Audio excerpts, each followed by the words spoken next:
शरण ली थी, परमात्मा ने आके निकाला था। तब इसको एक परमात्मा ने श्राप दे दिया था,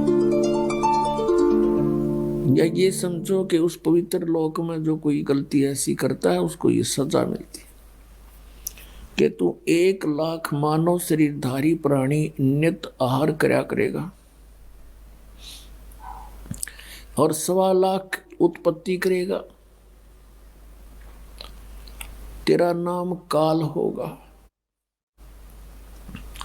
अब कई पुण्यात्मा ऐसा कहते हैं कि ये अगर परमात्मा ऐसा इसको वर ना देते, मानव शरीर के सूक्ष्म शरीर से गंध खाने का, तो ये हमें नहीं खाता। पुण्यात्माओं, ये तो हमारी जीव संज्ञा की सोच है। यदि परमात्मा इसको ये श्राप ना देता तो ये हमें मनुष्य शरीर भी नहीं देता, और मनुष्य शरीर के अंदर हम परमात्मा पा सकते हैं। इसने इतने ऊट पटांग जीव जंतुओं के शरीर गढ़ दिए, एक मनुष्य शरीर इस मनुष्य वाले प्राणी को भी एक और बना देता। तो ये परमात्मा कबीर साहब की असीम कृपा है। हमने जो गलती की थी उसका ये दंड वैसे तो बहुत कम है, लेकिन फिर भी दयालु है परमात्मा। उन्होंने ये ऑप्शन रख दिया कि मनुष्य शरीर इनको मिलेगा तब मैं इनके पास जाऊंगा, और ये कर्म अनुसार अपना सब कुछ यहाँ का विधान बना दिया। जैसा कर्म करेगा वैसा फल मिलेगा। तो ये यहाँ के प्रभु जितने हैं, श्री ब्रह्मा जी, विष्णु जी, शिव जी, दुर्गा, ब्रह्म और जितने भी यहाँ के जो अन्य देव हैं, ये केवल प्राणी को उसका किया हुआ जैसा कर्म है वैसा ही दे सकते हैं। यदि पाप कर्म है तो पाप भी भोगने पड़ेंगे, यदि पुण्य है तो पुण्य भी प्राप्त होंगे। फिर वो परमात्मा यहाँ आएगा, अपना यथार्थ विधान आपको बताएगा कि इन पापों का नाश भी हो सकता है, और वो अभी तक मंत्र किसी के पास नहीं था। जैसे खेती तो चौथे सतयुग से करते हुए आ रहे हैं किसान, अभी तक ये औषधि की खोज नहीं हुई थी कि फसल के अंदर जो खरपतवार उत्पन्न हो जाता है उसको ऐसी कोई औषधि नहीं थी जो उसको समाप्त कर दे और फसल सुरक्षित रह जा। अब उसकी खोज होगी। फसल में कितना ही खरपतवार हो, एक ऐसी मेडिसिन खोज कर दी है वैज्ञानिकों ने कि सिंचाई करते समय जल के अंदर उसको डाल दिया जाता है, वो सभी फसल के अंदर से पानी वाटर के साथ चली जाती है, और गेहूं का कोई फसल को हानि नहीं करती, खरपतवार का नाश कर देती है, जिससे वो फसल अच्छी तरह फल फूल जाती है। इसी प्रकार परमात्मा का ये सत्य नाम जो है, सच्चा नाम 2 अक्षर का, और तीसरा सार नाम, वो तो कहना ही क्या है। ये वो औषधि है जो हमारे पापों का नाश कर देती है, पुण्य सुरक्षित रह जाती है। जब ही सतनाम हृदय धरो भयो पाप को नाश, और जैसे चिंगारी अग्नि की भाई पड़े पुराने घास। परमात्मा ने बताया कि आपके सभी पाप ऐसे नाश हो जाएंगे जिस प्रकार ढेर सारे सूखा घास पड़ा हो, चाहे हजारों क्विंटल पड़ा हो, उसमें एक माचिस की सीख जला कर लगा दे, सभी जलकर सवा हो जाते हैं, और चलती है तेज हवा आंधी, उस राख को भी कहीं की कहीं पटक देती है, तो फील्ड क्लियर हो गया।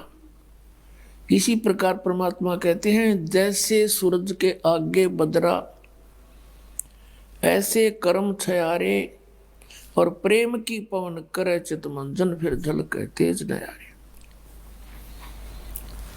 जैसे सूर्य के सामने बादल आ जाते हैं, सूर्य उगा हुआ होते हुए भी हमें दिखाई नहीं देता। जब चलती है तेज हवा बादलों को इधर का उधर फेंक देती है तो हमें सूर्य साफ दिखाई देता है। इसी प्रकार अभी तक जिन्होंने परमात्मा को देखा नहीं, जाना नहीं, उन्होंने परमात्मा के विषय में अटकलबाजियां की कि वो प्रकाश ही प्रकाश है, वहाँ कुछ है नहीं। तो यहाँ परमात्मा कहते उनके सामने बादल छाए थे पाप कर्मों के छाया ऐसे थी जैसे बादल आगे अड़गे हों, और उनके पास वो मंत्र था नहीं जिससे पाप नाश हो जा और जिससे वो परमात्मा को देख सके और यथार्थ सतीथि बता सके। जिन महापुरुषों को परमात्मा आए स्वयं आकर के मिले और उनको वो मंत्र दिया सतनाम 2 अक्षर का, उन्होंने वो साधना की और आंखों देखा अपनी दिव्य दृष्टि से परमात्मा को सचखंड के अंदर, और साथ जाकर भी देख कर आए, फिर वापस छोड़े, फिर उनकी दिव्य दृष्टि काम करने लगी, सतनाम से उनके पाप नाश हो गए। तो यहाँ बैठे भी वो सब चित्रण बताया करते थे परमात्मा का, और जिनको भगवान मिले नहीं उन्होंने परमात्मा को निराकार बताया है। अब ये समागम जो चल रहा है पुण्यात्माओं, ये बहुत ही महत्वपूर्ण दिन है हमारे लिए, पूरे मानव समाज के लिए, सभी प्राणियों के लिए। फाल्गुन महीने की द्वादशी यानी फाल्गुन सुदी द्वादशी, चांदनी द्वादश, और सन 1727 और संवत 1784 को दिन के 10 बजे परमात्मा जिंदा महात्मा रूप बना के अपने सतलोक से, उस धूलोक से चलकर आया। गांव छुडानी के जंगल में, जहाँ पर आदरणीय गरीबदास साहिब जी गौवे चरा रहे थे, 10 वर्ष के बालक थे, उनके साथ में गांव के और भी बड़ी उम्र के ग्वाले भी थे। 150-200 गौवे वो रखा करते थे। बहुत बड़ा क्षेत्र था, बहुत ज़्यादा जमीन थी गरीबदास जी के, लगभग 1400 एकड़ जमीन थी। उसमें बिजाई बहुत कम होती थी, वर्षा ही एक खेती का साधन था, या कोई रहट कुएं वगैरह होते थे, नहरें नहीं थी, जिस कारण से अधिकतर चरागा और पशुधन ही पाला करते थे। परमात्मा वहां आए और गरीबदास साहिब जी तथा अन्य भक्त, अन्य वो पाली वहां पर एक जंडी के पेड़ के नीचे रोटी खावा थे, भोजन खा रही थी। परमात्मा जिंदा महात्मा के रूप में वहां प्रकट हुआ और थोड़ी सी दूर से आते हुए नजर आए। कबलाना गांव से छुडानी गांव का रास्ता उसी जंडी के पेड़ के साथ से गुजरता था। तो उन्होंने सोचा, पाड़ियों ने, कि ये कोई रास्ता चलता फकीर आ गया है। उनसे कहा, महाराज भोजन पाओ। परमेश्वर ने कहा, भोजन मैं पाके आया हूँ भाई, अपने गांव तक। पालियों ने पूछा, कौन सा गांव आपका? कि मेरा गांव सतलोक है। कितनी दूर है बाबा जी यहाँ से? परमात्मा ने कहा, 16 शंख कोस की दूरी पे। बात उनके समझ में आई नहीं। फिर उन्होंने कहा, महाराज हम अतिथि को ऐसे नहीं जाने देते, हमारा अनादर होता है, हमें पाप लगेगा। आप तो महात्मा भी हैं, कुछ ना कुछ आहार तो करना ही पड़ेगा, खाओगे नहीं तो दूध तो पीना ही पड़ेगा। अभी गौओं का दूध निकाल देते हैं। कुछ ऐसी भली गाय होती थी, उनका किसी टाइम दूध निकाल ले।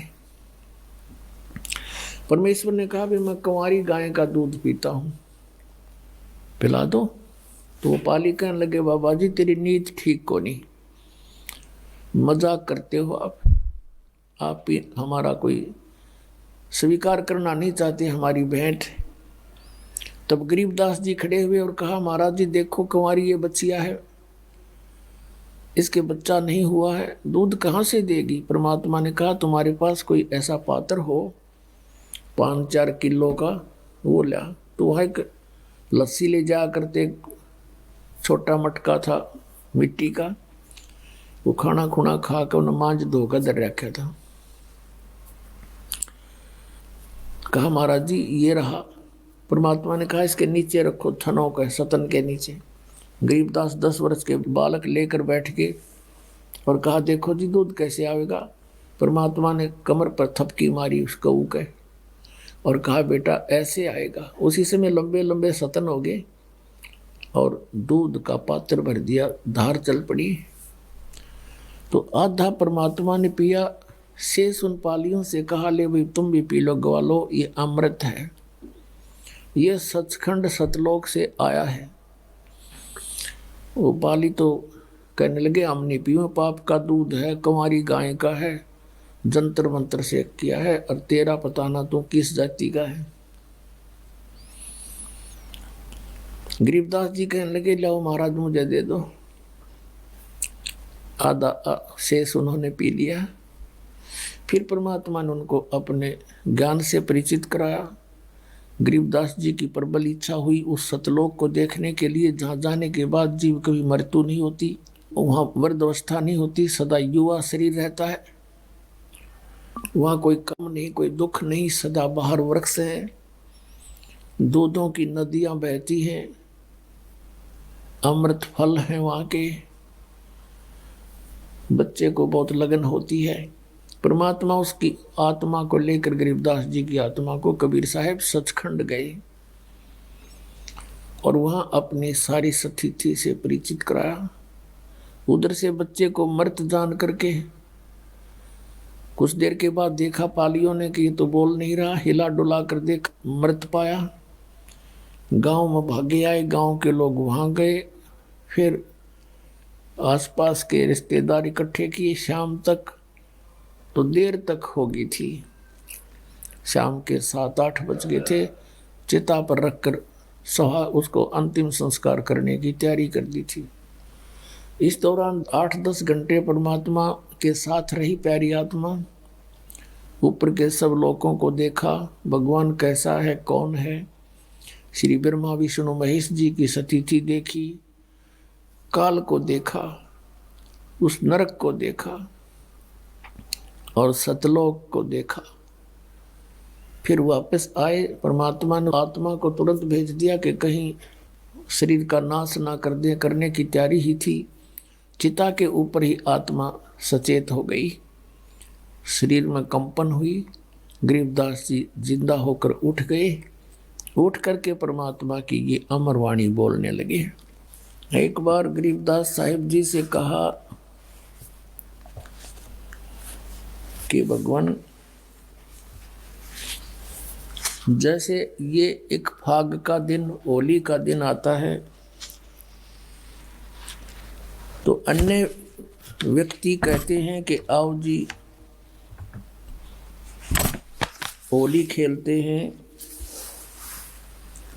तो गरीबदास जी कहने लगे भाई अब इस होली में हमारा दिल नहीं लगा, हम तो राम नाम की होली खेला करते हैं, इस होली को अब हमारी रुचि नहीं रही। जैसे नानक साहिब जी से कहा था, क्योंकि आदरणीय नानक साहिब जी को भी परमात्मा बेई नदी पर मिले थे एक जिंदा महात्मा के रूप में, और वहां से उनको अंतर्ध्यान किया था और 3 दिन तक नानक साहिब जी को बेई नदी में डूबा मान लिया था। और फिर उनको भी इस लोक की स्थिति से और सतलोक की महिमा से और सतपुरुष की महिमा से परिचित करा के, अपने आप से परिचित करा के उनको फिर वापस भेज दिया था। तो फिर उनको भी ये लोक ऊट पटांग सा नजर आने लगा। तो नानक साहिब जी भी मायूस रहते थे। जैसे आप पढ़ते हो कि उनकी पहली उदासी माने बिल्कुल संसार से विमुख हो गए, नौकरी त्याग दी। लेकिन आदेश परमात्मा का था कि बच्चा यहाँ प्रचार करो, मेरा गुणगान करो। परमात्मा चारों युग में आए हैं और कहा कि चारों युग में मेरे संत पुकारे और कूक कहा हम हेल रे, या हीरे माणिक मोती बरसे यो जग चुगता ढेल रे। परमात्मा ने कहा कबीर साहब ने कि चारों युगों में मेरे संतों ने मुझसे परिचित होकर के महिमा गुणगान किया मेरा, जनता को सच्चाई से परिचित करा, लेकिन कोई नहीं माना। हीरे माणिक मोती बरसे ये जग चुगता ढेल रे। सत्य भक्ति सतनाम सच्चे मंत्रों रूपी हम, सत साधना शास्त्र अनुकूल साधना रूपी, तत्व ज्ञान रूपी हम मोती बरसाते हैं, हीरे मोती बरसा रहे हैं। और ये अज्ञानता के कारण शास्त्र विधि त्याग कर मनमानी पूजा करके ये सारा मानव समाज डले इकट्ठे कर रहा, कंकर पत्थर। गीता जी अध्याय नंबर 16 के श्लोक नंबर 23 में कहा कि शास्त्र विधि को त्याग कर जो मनमाना आचरण करते हैं उनको न तो सुख होता है, न कोई सिद्धि प्राप्त होती है, और न ही उनकी गति होती है, यूजलेस। 24वें श्लोक में कहा कि इससे तेरे लिए अर्जुन कर्तव्य और अकर्तव्य की व्यवस्था में कौन सी साधना करनी चाहिए, कौन सी त्याग देनी चाहिए, इसका निर्णय सदग्रंथ ही करेंगे। उसके अतिरिक्त किसी की लोक वेद की आड़ मत लेना, किसी की लोक वेद पर आश्रित ना होकर के अपना जीवन व्यर्थ ना करना। तो नानक साहब जी मायूस रहते थे। भक्त पूछने लगे कि महाराज आप कभी सुखी नजर नहीं आते। तब नानक साहब ने कहा कि भाई ना जाने काल की कर डारे, किस विध ढल जा पासावे, और जिना ते सरते मौत खुड़क दी उन्होंने केड़ा हासावे। इस गंदे लोक में क्या की खुशी मनावे। पुण्यात्माओं, हम बहुत सी घटनाओं को देखते हैं पर हम अनदेखा कर देते हैं क्योंकि हमें इसके विकल्प का पता नहीं। जैसे एक दिन वैसे तो बहुत सी घटनाएं घटती हैं। किसी का विवाह था और समाचार पत्र में दिखा रखा था। पहले दिन तो सारा परिवार नाच रहा, कूद रहा, डीजे बजावे, छोरे का ब्याह है। अगले दिन बारात जा रही थी। दूल्हे वाली कार एक ट्रक से टकराएगी और उसमें वो दूल्हा भी मर गया, 4-5 और उसी घर के सदस्य और बटे हुए बहनों के वह भी मर गए। अगले दिन वो हाहाकार मच रही थी, टक्कर मार मार रो रहे थे, चूड़ियां फोड़ रही थी, बाल पाड़ रहे थे। तो यहाँ किस चीज की खुशी बनावे हो, बोला जीव आंख नहीं खुलती इसकी। तो यहाँ संतों ने कहा, नानक साहब जी कहते ना जाने काल की कर डारे, किस विध ढल जा पासावे, और जिना ते सरते मौत खुड़क दी उन्होंने केड़ा हासावे। तब नानक साहब जी से पूछा कि हे महात्मा जी, क्या आप कभी प्रसन्न नहीं होते? क्या आपका कभी खुशी महसूस नहीं होती? अब नानक साहब जी सब सत्संग किया करते थे। बहुत ही कम श्रद्धालु उनके इस तत्व ज्ञान को मानने वाले थे, बहुत ही कम स्वीकार करते थे। समाज में विरोध बहुत बढ़ गया था। तो तब कहा करते, साध मिले साढ़े शादी होंदी और विछड़ जा दिलगिरी वे, अख दे नानक सुनो जिहाना मुश्किल हाल फकीरी वे।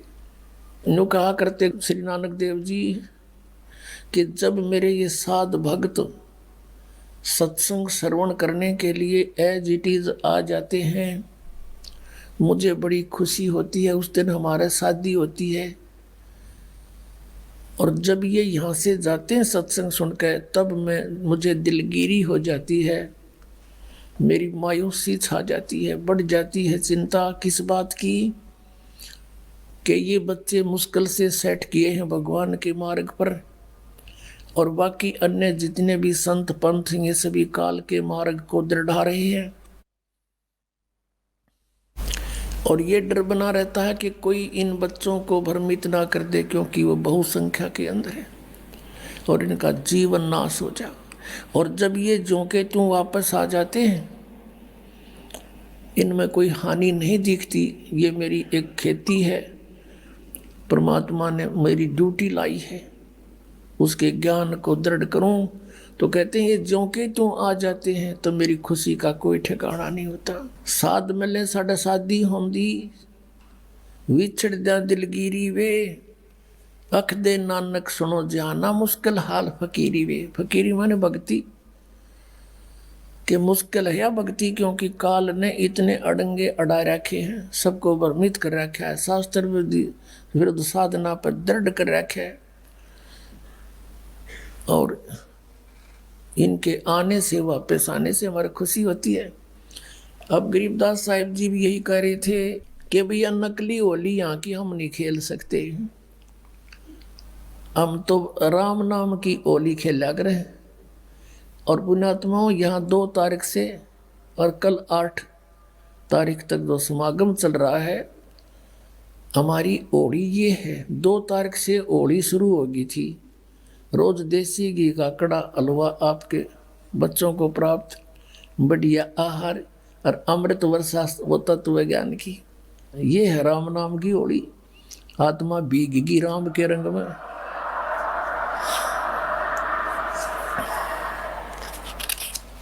आप जी ने कबीर सागर में कल पढ़ा था कि परमेश्वर कबीर जी ने कहा था कि 12वां पंथ जो गरीबदास जी का होगा, उसमें गरीबदास जी के द्वारा मेरी महिमा की वाणी प्रकट होगी। यथार्थ ज्ञान मैं उसके माध्यम से प्रकट करूंगा। गीता जी अध्याय नंबर 4 के श्लोक नंबर 32 में कहा है कि उस परमेश्वर के मुख से उच्चारित वाणी में ये भक्ति मार्ग यज्ञों की जानकारी विस्तार के साथ कही गई है। वो ज्ञान है और वो परमात्मा ने खुद अपने मुख कमल से बोला है। वो सच्चिदानंद घन ब्रह्म की वाणी है, वो तत्व ज्ञान है। 4 अध्याय के 34वें श्लोक में गीता जी में कहा कि उस ज्ञान को तू तत्वदर्शी संतों के पास जाकर समझ, वो परमात्म तत्व के जानने वाले तुझे उस तत्व ज्ञान का उपदेश करेंगे। इससे सिद्ध है कि गीता ज्ञानदाता भी कंप्लीट स्पिरिचुअल नॉलेज नहीं रखता। ऑप्शन छोड़ दिया कि उसको तो तत्वदर्शी संत बताएंगे जो पूर्ण कंप्लीट ज्ञान है। तो वो कंप्लीट ज्ञान कबीर परमेश्वर ने स्वयं अपने मुखारविंद से बोला था।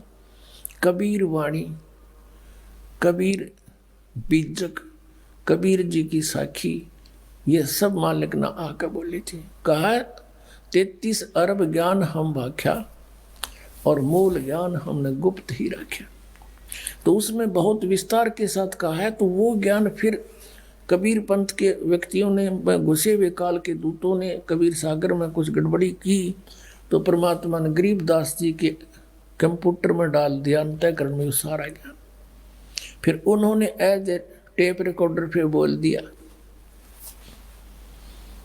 वो वाणी आपको सुनाते हैं। क्या बताते हैं? तेरे दर्पण दाग लग्या रे, तेरे दर्पण दाग लग्या रे भैया रे, तेरे दर्पण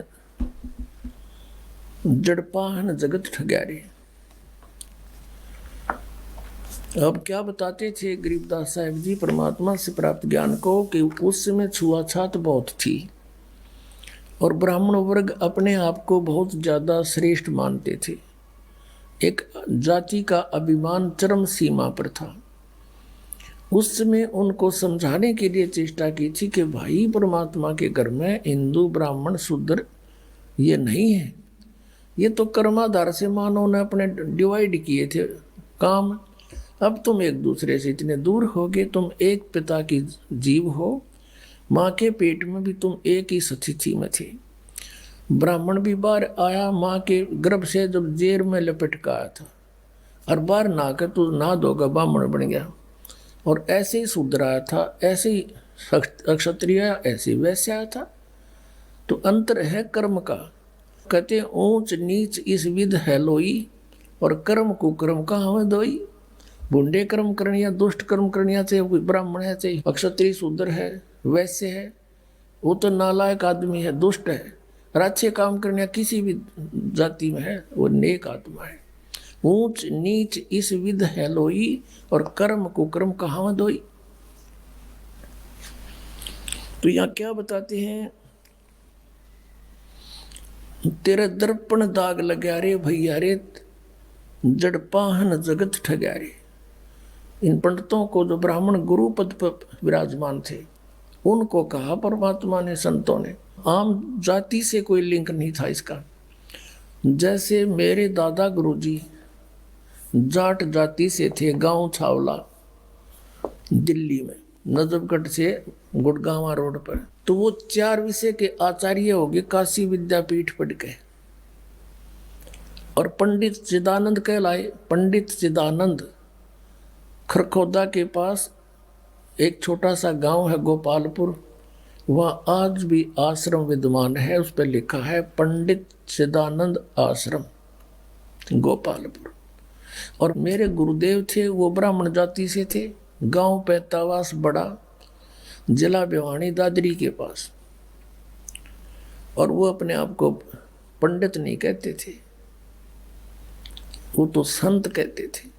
तो हमने एक परंपरागत जाति मान ली। तो जाति से यहाँ लिंक नहीं है, यहाँ केवल जो गुरु पद पर विराजमान है, जो अपने आप को वेदों और गीता के मार्गदर्शक मानते हैं और शास्त्र विरुद्ध ज्ञान देकर जनता को भ्रमित कर रहे हैं, उनके विषय में कहा है कि तुम सच्चाई से दूर होकर अन्य नियम बनाकर बैठ गए, ऊंच नीच में उलझ गए। जय तू ब्राह्मण और ब्राह्मणी जाया, तो आन बाट क्यों नहीं आया।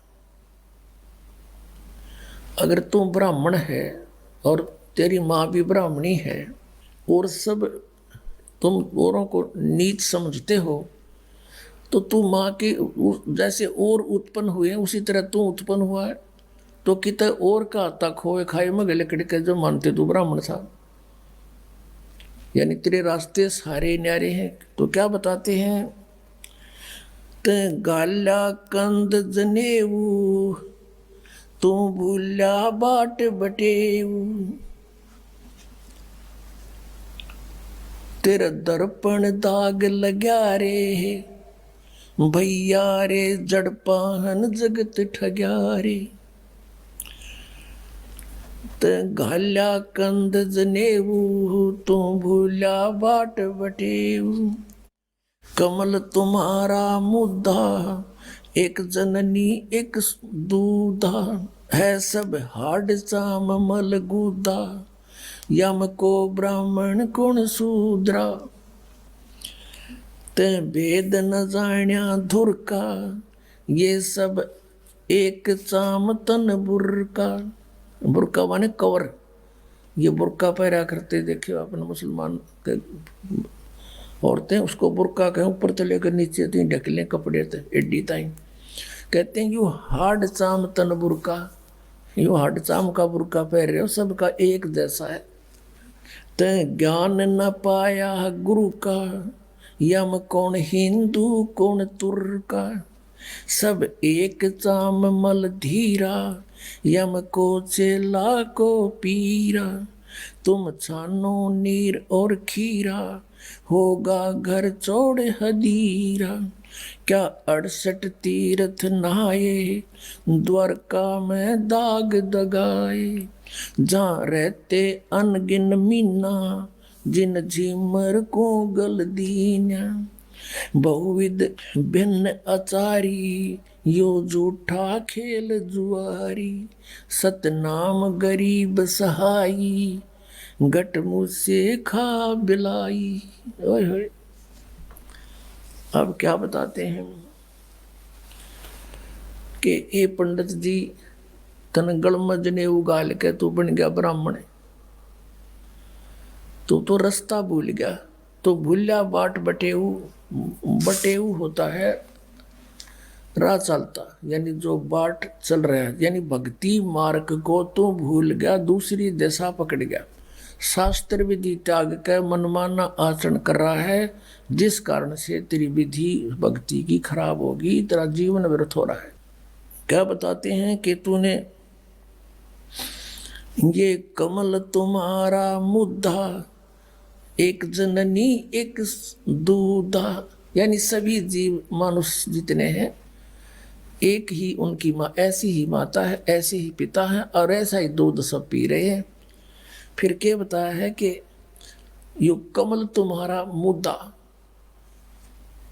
तेरे दर्पण दाग लगा रे, तेरे अंतःकरण में मैल लाग गया, तुझे तत्व ज्ञान नहीं, जिस कारण से भ्रमित होकर के तू मानव के अंदर भी अंतर मान रहे हो, और उस अंतर को भी नहीं मानना आता तुमने, तुम केवल जाति और मजहब से ही डिफरेंशिएट करते हो। यहां बताते हैं, ये कहते हैं कमल तुम्हारा मुद्दा, हमारे शरीर में कमल बने हैं, मूल कमल, फिर स्वाद कमल, नाभि कमल, हृदय कमल और ये कंठ कमल, फिर त्रिकुटी कमल, सहस्रार कमल। इनमें क्या बताया है कि तुम्हारी साधना ठीक ना होने से तुम्हारे कमल जितने हैं वो मुरझाए पड़े हैं, मुद्दे हो रहे हैं, उल्टे हो रहे हैं। न्यू अपने आत्मा हमारे कमल जो है सबके, जब तक यह सत भक्ति सतनाम और ये मंत्र आपको देते हैं, प्रथम मंत्र नहीं मिलता, तब तक सबके कमल सुकड़ी पड़ी हो, अंतड़ियाँ अंदर छोटी छोटी सी अंतड़ी होती, छोटी छोटी पत्ती सी, जैसे कमल के फूल की पत्ती होती है, इस प्रकार की छोटी छोटी पत्ती सी होती है आत्ता की, और वो बगैर भक्ति के ऐसे सुकड़ जाती हैं इकट्ठा, जैसे फूल खिलता नहीं तो बंद होती है, डोरडी टाइप सी। और जब ये सत भक्ति स्टार्ट होती है, प्रथम मंत्र आपको देते हैं, तो आपके कमलों में जैसे हवा भरा कर ब्लेडर में न्यो हवा भरती चली जाती है, और फिर वो धीरे धीरे धीरे धीरे ऐसे करके ऐसे खिल जाते हैं। तो परमात्मा कहते तुमने देखा कि तुम्हारे कमल तो मुद्दे पड़े हैं, क्योंकि भक्ति ठीक है नहीं, तुम ये राग गद्वेष इकट्ठे करोगे और तुम्हारे अंदर भरा के हैं, मुसलमान का हम बड़े, हिंदू का हम स्वच्छ। परमात्मा कहते हैं जीव हमारी जाति है, मानव धर्म हमारा, हिंदू मुस्लिम सिख ईसाई कोई धर्म नहीं है न्यारा। तो क्या बताते हैं कि कमल तुम्हारा मुद्दा, इसलिए तुम सच्चाई को पकड़ नहीं पाते। परमात्मा ने मुसलमानों को भी समझाया है, कबीर साहिब जी ने क्या कहा कि वही मोहम्मद, वही महादेव और वही आदम, वही ब्रह्मा, दास गरीब दूसरा कौन है, देख अपने घर में। हजरत मोहम्मद जो है भगवान शंकर के लोक से आया हुआ एक पुण्यात्मा प्राणी था, स्वर्ग के उनका गण था, वहाँ से उसकी जब समय समाप्त हो जाता पूंजी पुनः का, फिर उसको एक मनुष्य जन्म पृथ्वी पर मिलता है, और वहाँ आकर के फिर इनको फरिश्तों ने आकर के ज्ञान दिया। फिर कहते हैं वही मोहम्मद, वही महादेव और वही आदम, वही ब्रह्मा।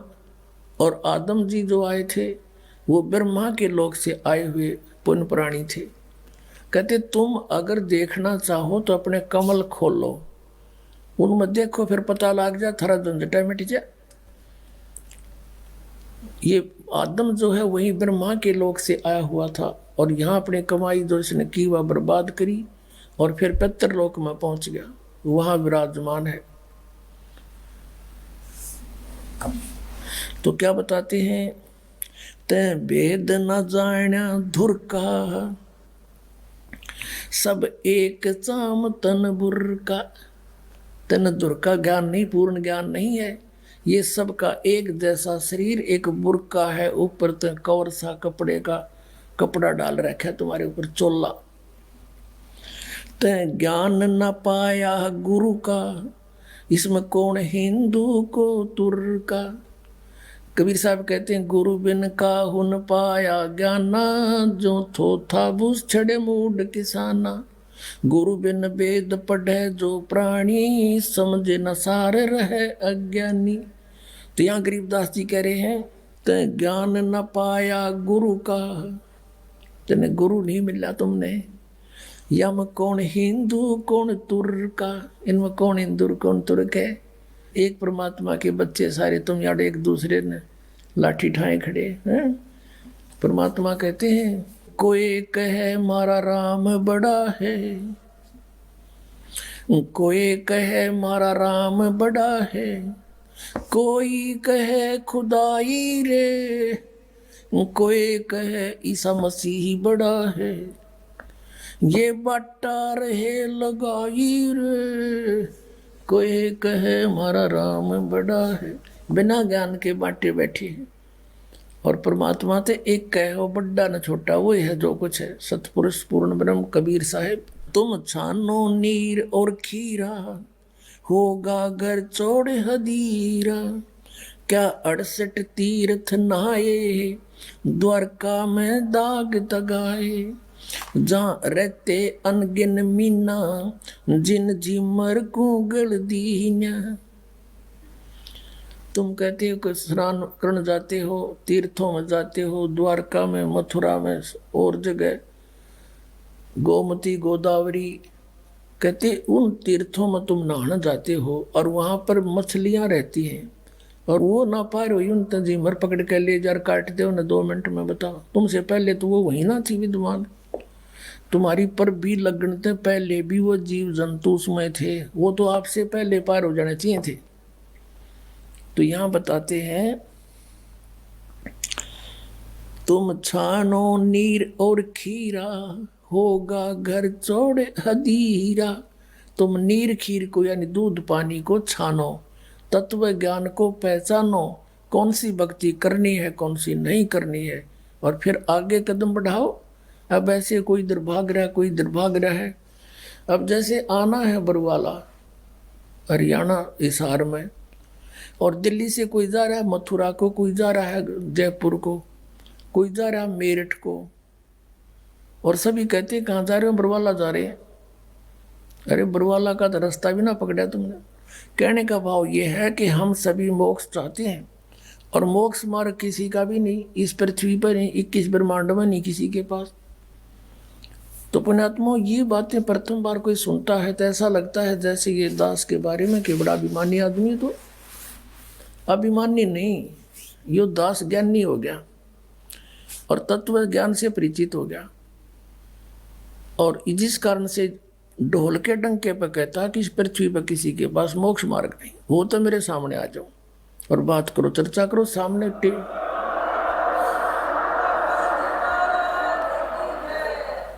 और कराओ एक चैनल बुक और होने दो। ये होने लग रहा है साधना चैनल पर, सब छुपे बैठे, कोई नहीं आगा आता। नहीं आओगा, जनता तो समझदार है, पता लगेगा कि क्यों छुपे बैठे हैं। इतना कुछ कह रहा है ये दास, कोई नहीं बोलता। बहुविध भिन्न अचारी, यो झूठा खेल जुआरी। सतनाम गरीब सहाई, घट मुझसे खा बिलाई। कहते हैं एक सतनाम, गरीबदास जी कहते हैं एक सतनाम ही सच्चा सहारा है जीव का, अन्यथा ये मन इस जीव को दुखी कर रहा है, बर्बाद कर रहा है। आज हमारे रंग संत समागम है रे, कथा कीर्तन गावन जावन बहुत सुने प्रसंग। मन की कुटिलता छूटत नाही, यो मन बसे भुजंग। दिल दरिया में भंवर पड़त हैं, उठत अंत तरंगा। त्रिकुटी महल में जा बसोरे, जा बह शेष मुख गंगा।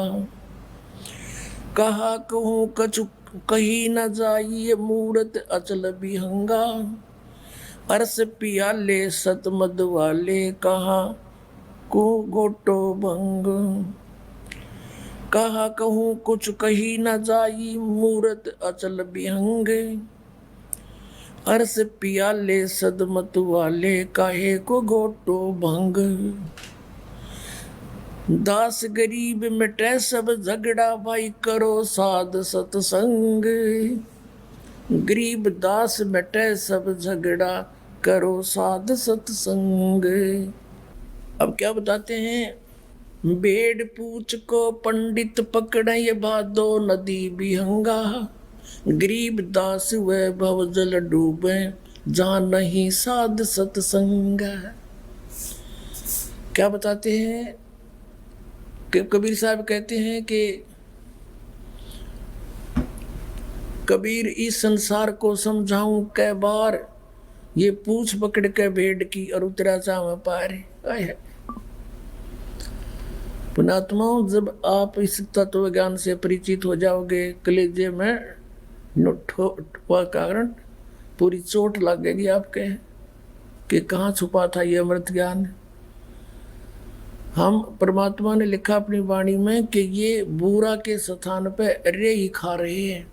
तत्व ज्ञान के अभाव से ये कोरी बकवास सुने, दो लोग वेदांत कथा सुनाई जा रही है भोली आत्माओं को।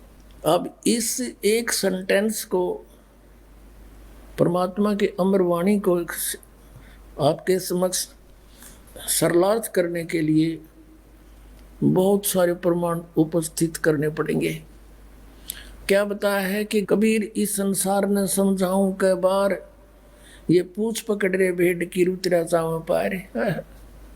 उसी वही वाणी जो की तू उनसे प्राप्त गरीबदास जी ने जो का तू उसी तरह भावार्थ कहा है कि भेड़ पूछ को पंडित पकड़े, ये भादो नदी बिहंगा। गरीबदास व भाव जल डूबे, जहां नहीं साध सत्संगा। भादुए के अंदर बहुत ज्यादा वर्षा हुआ करती है और इतनी वर्षा हो जाती है कि सभी छोटी नाली नदी बहुत भर के उमड़ के और फ्लो हो के किनारों के ऊपर के भी बह के चलती है। परमात्मा कहते हैं ये संसार सागर, ये संसार से पार होना समझ लो भादुए की नदी है। और उससे पार होने के लिए किसी गुरु ने विधि बता रखी है कि भेड़ की पूंछ पकड़ ले या तुझे पार करेगी। क्वाइट इम्पॉसिबल, बिल्कुल असंभव, वो क्रियाएं आपको दे रखी है इन नकली गुरुओं ने। जैसे राधा स्वामी, धन धन सतगुरु, सच्चा सौदा, सिरसा वाले, जय गुरुदेव वाले, ये सारे पांचों नाम काल के दें और बात करें सचखंड जान की। भेड़ की पूंछ पकड़ के और दरिया पार होना चाहते हैं, उसकी विधि है दरिया पार होने की। एक नौका हो, बढ़िया मल्ला हो और फिर बहरों से बचाता हुआ परले किनारे जा छोड़े। वो तत्वदर्शी संत हो, सतनाम रूपी नौका हो, तो बहुजल से पार होने में कोई दिक्कत नहीं। और सच्चा गुरु साथ उसका मल्ला हो, खेवटिया हो। सूरत नृत से जीना वो कैसे नजर आवे, पट्टन घाट परम पद पैड़ी, उतरेंगे परवीना। पट्टन घाट परम पद पैड़ी, उतरेंगे परवीना। शब्द मोहोदित गर्जत है रे दिल दरिया दुर्बीना। पाक मोहब्बत ला पुरुष से साफ करो तन सीना। कुंभक रेचक राम रसायन, उल्टी पवन चढ़ीना। अर्थ धर्म और काम मोक्ष हो, कारज सकल सरीना। जन्म जौहरी के घर पाया, परख लाल दुर्बीना। तीन लोक का राज दिया, तो सुरपति कहा कमीना। गर्व गुमान दूर कर बोरे, ये तो बात भली ना। आदीनी की राह पकड़ ले, होए रहो सबसे हीना। बड़े बड़ों तो मूल गंवाया, छोटे बड़े करीना। काम देनु काया के माही, अमृत दू कर पीना। तन के जोगी और मन के भोगी, इंद्री नहीं कसीना। सुरत नृत दरबार हंसनी, मैलो नहीं दसीना। जय सिर जाए सिर नहीं दीजे, यो पद अजर जरीना। सतगुर सार वस्तु बतलावे, और पारस लो घसीना। दर्द बंद दरवेश समझे मूर्ख कहाँ कलीना, जिनको का दीदार जिनको तो दीदार कहाँ, जो आत्म बिरह जरीना। रोम रोम द्वारा देही जैसे अंग पसीना, ऐसे रंकार रट बोरे, ओ हम सुमरीना। मान सरोवर के जल रहावो, ये छाड़ो मकर महीना, गरीब दास ब्रह्मा विष्णु खवासी करें, गरीब दास के दीदा। अब कितना क्लियर कर दिया परमात्मा ने कि ये तो मंत्र सतनाम भाई, इसके भक्ति बिना कति सरीना सरय नहीं, इसका सुमरीना। और कहते हैं उस सतपुरुष के घर पर ये ब्रह्मा विष्णु करें चाकरी नौकर, गरीबदास कह दी ना, हमने कह दी साची बात। गगन मंडल में गुमट है रंग होरी हो, जहाँ श्वेत ध्वजा फर्राही राम रंग होरी हो। आदरणीय गरीबदास साहिब जी बताते हैं हम कौन सी होली खेलते हैं भाई। गगन मंडल में गुमट है रंग होरी हो, जहाँ श्वेत ध्वजा फर्रावे राम रंग होरी हो। सतलोक में अरसकुर पर श्वेत गुमट है, जहाँ सतगुरु का डेरा। जैसे आपने ऋग्वेद मंडल नंबर 9 सूक्त 96 के मंत्र 18 में आपको दिखाया कि वो परमात्मा उस तीसरे मुक्ति धाम सतलोक में रहता है और वह